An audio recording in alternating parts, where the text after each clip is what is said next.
Hi, Katie. It's Catherine's mom again. I'm going to be reading some more from The Secret of Shadow Ranch. Going on to Chapter 6. Chapter 6 is Shorty's Shortcut. For a moment, Nancy froze at the sight of the ghostly steed galloping across the meadow. Then she raced toward the fence, calling the alarm. At the same time, a yell came from the stable. "Phantom! Phantom!" It was Shorty's voice. "Saddle up, everybody!" There were answering shouts as the cowboys appeared on the run and dashed to the stable. The other girls rushed up to Nancy, who was staring tensely over the fence into the meadow. Chief joined the excited group. He began barking and made a beeline for the phantom horse, which had turned and seemed to be floating toward the far edge of the meadow. Soon the mounted ranchman thundered out of the stable. Shorty took the lead. "Come on! This time we're going to run that critter to earth!" But the phantom horse was already far ahead of the pursuers. Only the dog was getting close.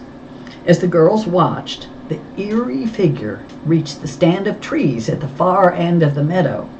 In the wink of an eye, it vanished. Bess drew a shuddering breath.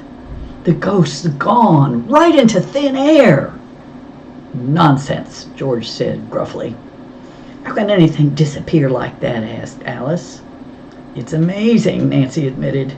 "We should have been able to see it glowing among the trees for a few moments." Suddenly, she remembered the prophecy that destruction would follow any appearance of the phantom. "Come on," she exclaimed. "The real trouble is somewhere else." She and the other girls hurried back to the house. All seemed quiet there. A glance in the kitchen showed Aunt Bet trying to calm Mrs. Thurmond. The girls hastened on to their rooms. With an exclamation of dismay, Nancy stopped in the doorway. The room she shared with the cousins was a shambles. Pillows were ripped, blankets lay on the floor, all the drawers had been dumped. Alice ran next door to her room and came back to say that it had not been touched. "Someone wants us to leave Shadow Ranch, all right," George declared. "More than that," Nancy said thoughtfully. "Someone may be looking for Francis Humber's watch." "But only we girls and the Rawleys know Mary Dee gave it to Nancy," Alice objected. "You're forgetting the man in town," Nancy said, "and Dave. Both are very much interested in it." "Well, where is the watch?" asked Bess, looking fearful. "I'm wearing it," said Nancy, "under my sweater." Before supper she had changed into a yellow blouse and skirt with a matching slip-over. While she and Bess and George began to clear up the mess, Alice hurried to the kitchen to tell her aunt and Mrs. Thurmond what had happened. They hurried back to help. By the time the beds were made again and the pillows replaced with spare ones, the men had returned. "The phantom got away," Ed Rawley said gloomily. "Chief was at his heels, but he has not come back, and it worries me." "I'm sorry," said Nancy. "I'm afraid we have other bad news for you." Quickly she reported what had happened. "The purpose of the phantom is clear," she declared. "It's to frighten you and attract attention to the meadow while the real damage is being done somewhere else. If only we could catch the thing, it would surely give us a clue to who is doing this," Ed Rawley said, and Nancy agreed. The next morning at breakfast, Dave reported that Chief still had not returned.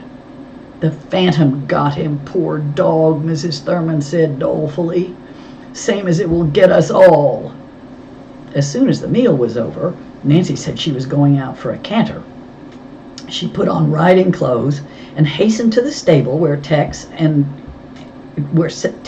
saddled a handsome bay for her. Nancy was a skillful rider, and she enjoyed the gallop in the meadow looking for clues for the phantom. But whatever marks it had left had been obscured by the pursuing horsemen. At the far end of the field, Nancy rode into a stand of cottonwoods where the strange creature had vanished. Here she found a path which led to the foot of the mountain and up the slope. Had the phantom gone that way? Nancy reined her horse about and hurried to the ranch house, where she rounded up Bess and George. "Want to join me in a search party?" "You bet," her friends chorused. Shorty offered to lead them, and within half an hour the 4 riders were following the path up the mountain. It was a steep, high climb. All was silent, except for the creak of the saddles and the clop of the horses' hooves on the stones. Finally, the path leveled off, and they came to a narrow stream, which they splashed across. "This is just a crick now," said Shorty, "but come one good cloudburst, and it'll turn into a roaring flood so bad only a river horse could cross it.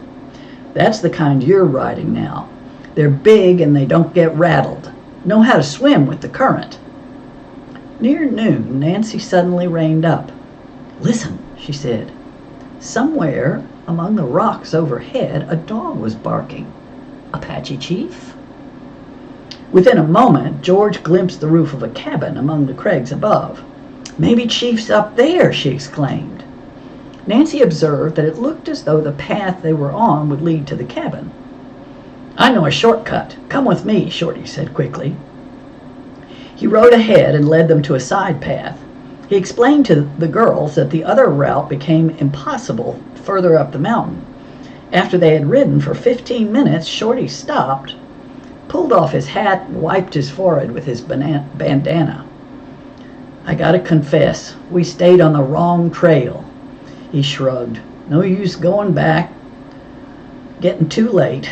We better make tracks for the ranch." Disappointed, Nancy and her friends followed him along a new trail, which eventually rejoined the first path.